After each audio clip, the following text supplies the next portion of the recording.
Yes, I wanted to ask your current thinking on something we asked you maybe a month or so ago, and it involves Kirk Cousins. Have you entertained or gotten any overtures or offers or even feelers from another team interested in a trade? And is that something you would consider?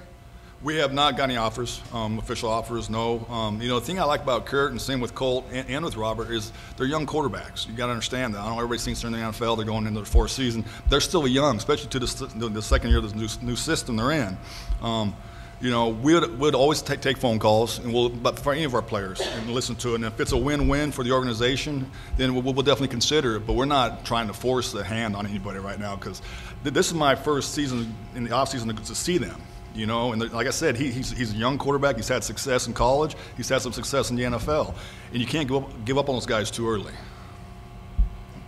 Is your approach to draft preparation and how you'll act Thursday through Saturday any different now than it was in San Francisco? No, I'm older. Maybe not as smart as I used to be, but no, it's the same process. It's long.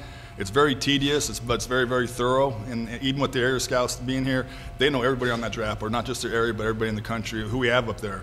So no, it's the same. I think it's very important to even with the players on game day and everything, where you're not surprised by anything. You've been there, you've done it, and act like that. Like I said, because it's a very positive 3 days for us, because we can make the organization stronger. And I want everybody in this building to feel part of it, from the coaches to the secretaries to the scouts to the players. It's a one big family thing, and once you make a pick, it's ownership by the whole franchise. Scott, just to kind of piggyback on that thought, can you shed some insight on what the process has been in terms of getting everybody on the same page? So your vision versus the coaches, where you can really identify what your type of player is. And and the thing that's great about Jay, he's a lifer in football as I have been. And it's nice because even with the whole staff, because a lot of these guys I'm new to too, not just the head coach, they understand my philosophy, but they also understand it's all of us together trying to find that player. It's not going to be me making the pick Thursday. It's going to be us as a group, because we've already met a lot. And anytime we have, any kind of, Jay thinks he's here, I think he's there, then we'll watch more tape and we'll talk it through. We'll get the area scouts involved and get the background, why we think this and that. Because when it's all said and done, I have to make the final pick, but they're the ones coaching them.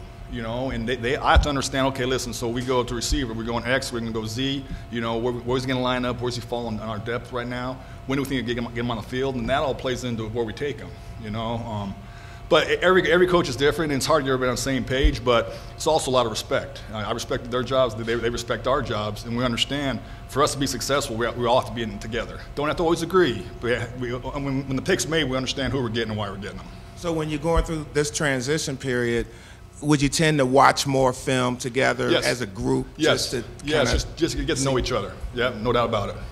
No doubt about it. One more thing from me. Can you shed some light on what your philosophy is in terms of acquiring draft picks? Some people go about it thinking that the more picks, the more chances you have to hit on players. Obviously, any pick in any slot is worth something, but do you feel like you're one who likes to acquire more picks to give you more chances? I do, because we know if you can't acquire them, you can still use them to go back up if need be. If all of a sudden a good player starts falling, you have more ammunition to go back up and get it. But like I said, we have 7 right now. I'd love to get 10 out of this thing. And we're not going to hit on everybody, but even those 7th rounders, every year those guys are drafted, or even college free agents who are signed, come in and make rosters, and they're playing. I want the coaches and scouts to be excited with that first pick as we are with the 7th round pick, because we figure anybody we draft has the opportunity to make the 53, not just a practice squad, but make the 53. Competition.